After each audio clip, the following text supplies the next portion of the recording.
What's better than ringing in the new year with a house full of friends? My name is Claire, and I was 24 years old when I experienced the most unforgettable New Year's Eve of my life. It was supposed to be a fun night. A group of my closest friends and I had rented an old house on the outskirts of town for a New Year's Eve party. It was one of those houses with character, creaky floors, tall windows, and a charming vintage vibe that seemed perfect for the occasion. The house was enormous, tucked away at the end of a long, winding road, surrounded by trees that created long shades under the moonlight. From the moment we arrived, I felt a strange chill in the air, but I brushed it off, telling myself I was just being paranoid. After all, it was a party. What could possibly go wrong? The night started out fine. Music played, drinks were flowing, and everyone was laughing and having a good time. But as the night wore on, strange things started happening. At first, it was just little things. Doors that had been closed suddenly swinging open, the lights flickering, an eerie draft running through the house. We all laughed it off as the house being old, but it was hard to ignore the mounting sense of unease creeping over the group.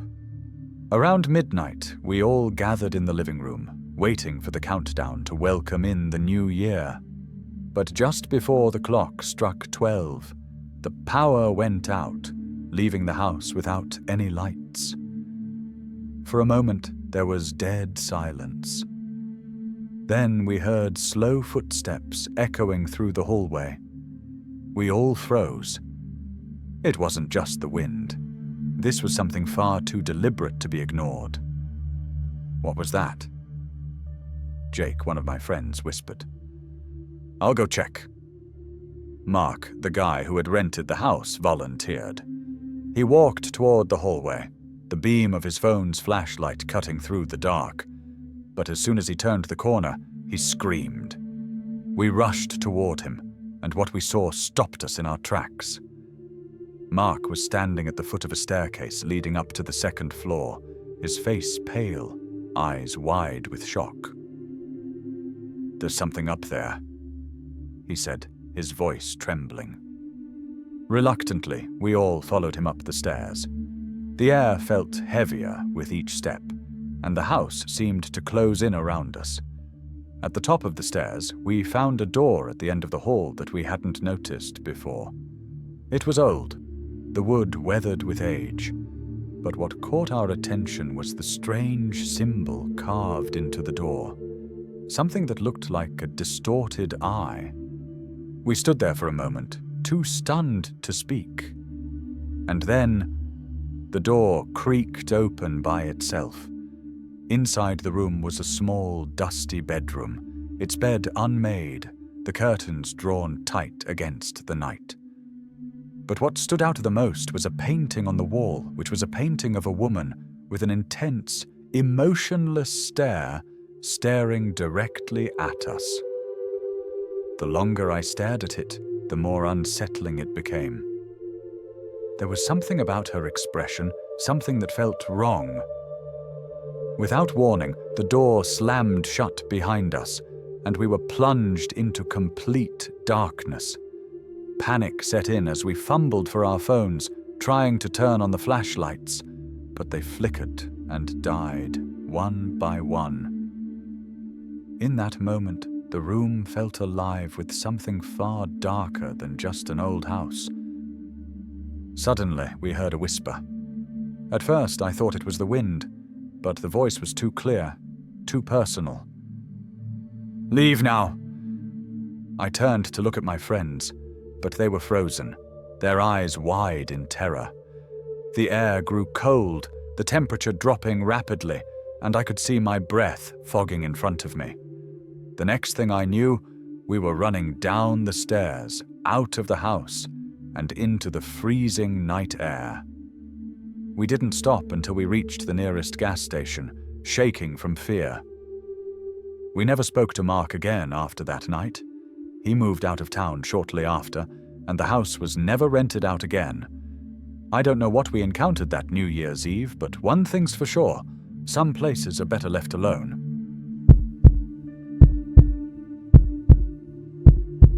My name is Lily, and I was 27 years old when I hosted what should have been the best New Year's Eve of my life. It started as a small gathering, a few close friends, some drinks, and music to ring in the new year. But by the time the clock struck 12, I was left deeply shaken, questioning how safe my home really was, and wondering how well I truly knew the people around me. It all started a week before the party. I had recently moved into a new apartment, and I wanted to make a good impression. I wasn't expecting anything extravagant, just a cozy evening with friends to celebrate the start of a new year. I sent out a few invites, and by New Year's Eve, the apartment was filled with familiar faces I had known for years. There was Rachel, my childhood friend, Tom, who I had met through work, and Kyle, my roommate who'd been with me through thick and thin. The party was going well, with laughter and chatter filling the apartment. We toasted to the new year, played some silly party games, and reminisced about the year gone by. Everything felt normal, even a little perfect. But as the night wore on, a sense of unease started to build inside me. I couldn't put my finger on it, but something just felt off. It wasn't the party itself, it was the atmosphere.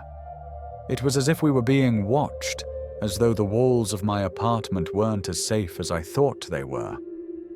It started when Rachel mentioned she thought she saw someone standing outside the window. At first, we laughed it off. It was just a trick of the lights or a neighbor passing by. But soon after, we all began to hear faint tapping sounds against the window, like someone's knuckles softly rapping on the glass. I told everyone to ignore it, but the feeling of discomfort lingered. As midnight approached, I was feeling more and more uneasy, despite my best efforts to keep up the festive mood. Just as we were counting down the final seconds before the new year, there was a loud knock at the door. I hesitated before opening it, but Kyle, always the adventurous one, grinned and bolted to the door, swinging it open. To my surprise, there was no one standing outside. The hallway was empty, and the air was cool, like a gust of wind had just blown past. "Who was that?" I asked, confused. Kyle stepped back inside, shrugging. "Maybe it was just the wind. I swear I heard footsteps, though," he said with a smirk. But I didn't laugh. Something about it didn't sit right with me. As the clock struck midnight, we all shouted, "Happy New Year!" and clinked glasses. But the moment was interrupted when my phone buzzed. I glanced at the screen and froze. It was a text from an unknown number. "I see you." I felt the blood drain from my face as I looked around the room. Everyone else was still celebrating, unaware of what was happening. I quickly dismissed the text, telling myself it was just a prank. But as the night wore on, I received more texts, each one more chilling than the last. "I know what you're wearing. I can hear you laughing." The texts were followed by eerie, static-filled phone calls. Every time I answered, I would hear nothing but a low hum, as if someone was on the other end of the line. It was as though whoever was on the other side knew everything about me, everything about my apartment, and everything about what was happening at that very moment. Panic set in. I didn't want to ruin the night, but I couldn't ignore the feeling that someone was inside my building, watching us.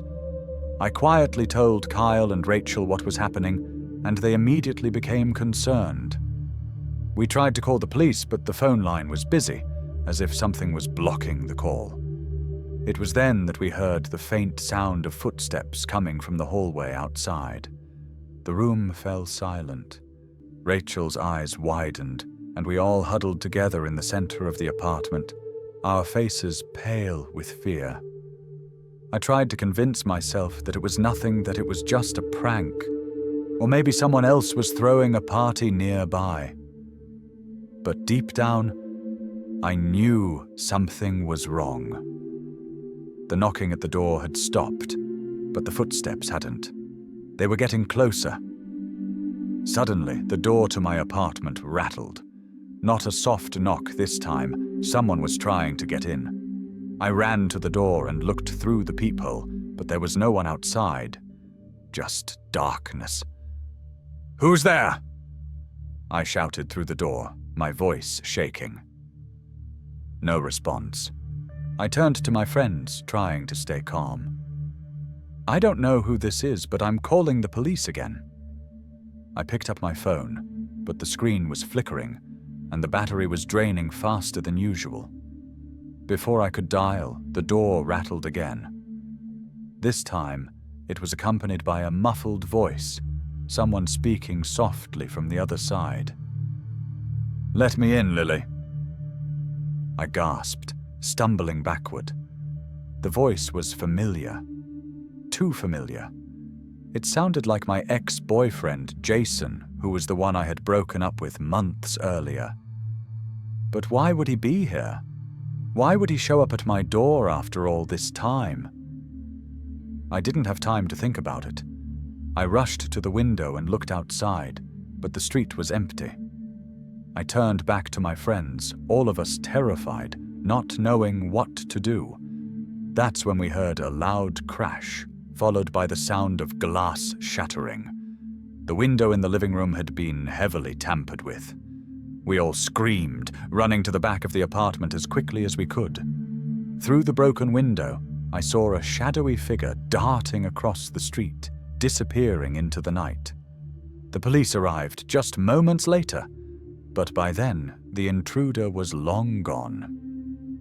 In the end, the police didn't find anything useful. There was no sign of forced entry into my apartment, no evidence that anyone had been inside. The texts and calls stopped shortly after that night, leaving us all confused and terrified. But what scared me the most was that Jason was never found. He had willingly left without a trace. To this day, I have no idea who it was that showed up at my door that night. Was it Jason? Or was it someone else? Someone who had been watching us all along? Whoever it was, they knew too much about me, about my apartment, about my friends, and the worst part, the fear that never really left me. Every New Year's Eve since then, I can't help but wonder if the midnight caller will return.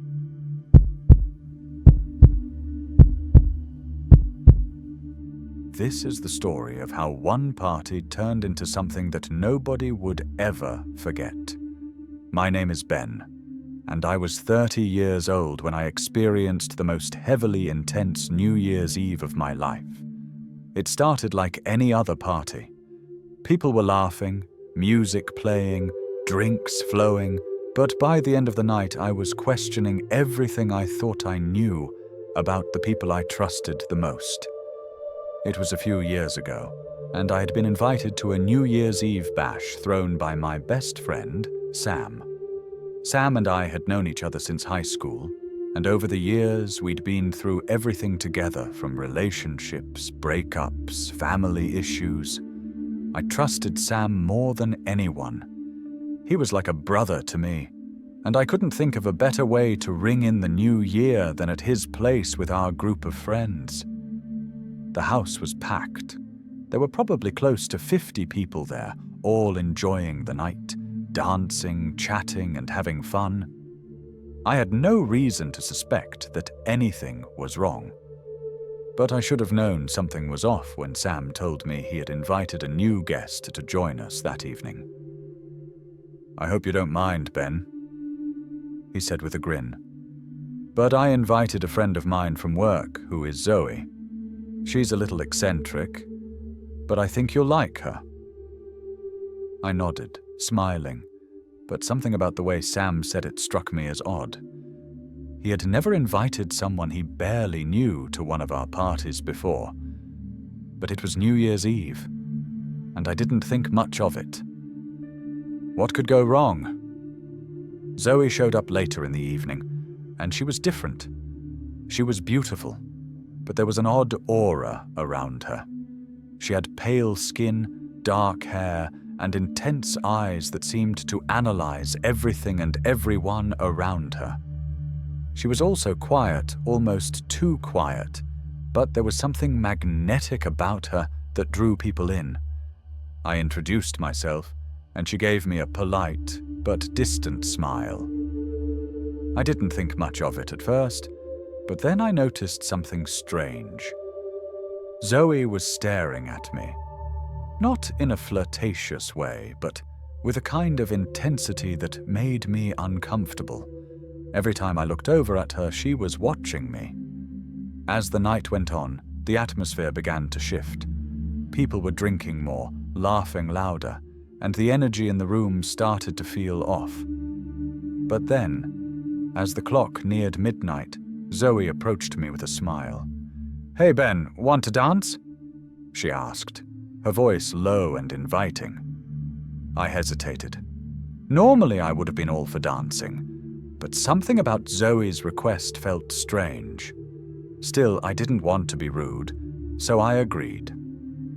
We moved to the center of the room, where the music was loud and everyone was dancing in a chaotic, joyous mess.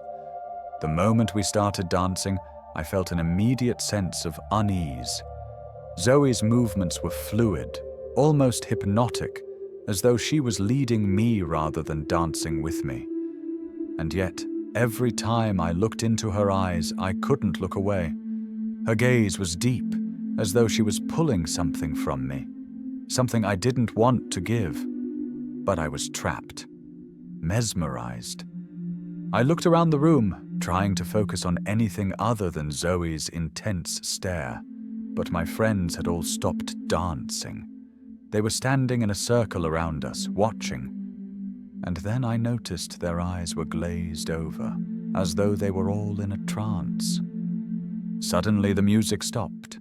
The entire room went silent, and I could feel the weight of everyone's gaze on me.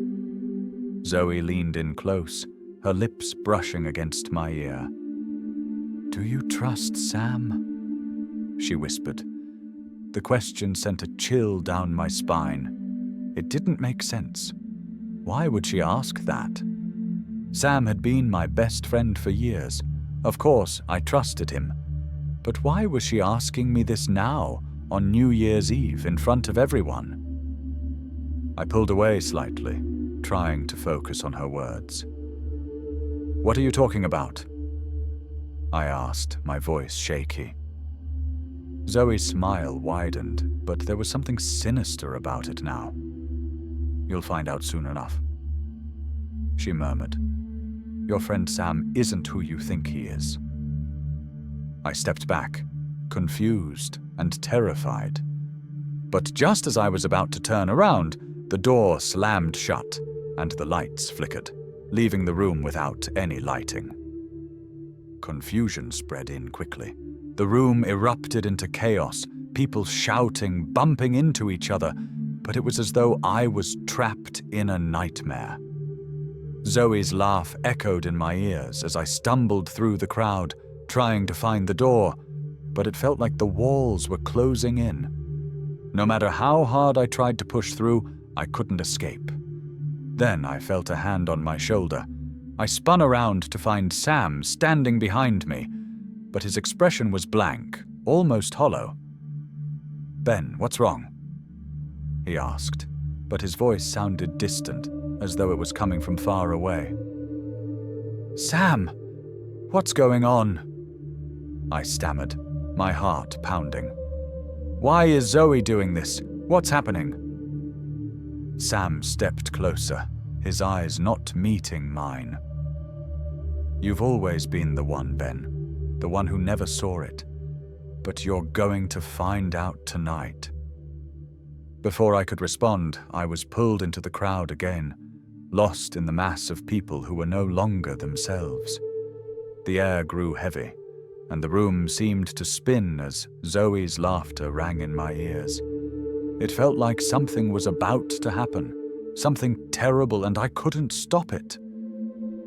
Then, suddenly, everything went quiet. I was standing in the center of the room alone. The lights came back on, and the music resumed as if nothing had happened. But my friends were gone. Zoe was gone. Sam was gone. I ran out of the apartment, my heart racing, unable to process what had just happened. I never went back to that party. I never spoke to Sam again. And every New Year's Eve since then, I can't help but remember the last dance, the moment when everything shifted and I realized that trust, when it's broken, can lead to situations you never expect. Sometimes the night takes a dark turn when you least expect it. If you enjoyed these stories, don't forget to like, subscribe, and hit the bell icon for more intense content. And if you've had your own unsettling party experience, share it with us in the comments below. Stay safe out there, and remember, never let your guard down, even at a celebration. See you in the next video.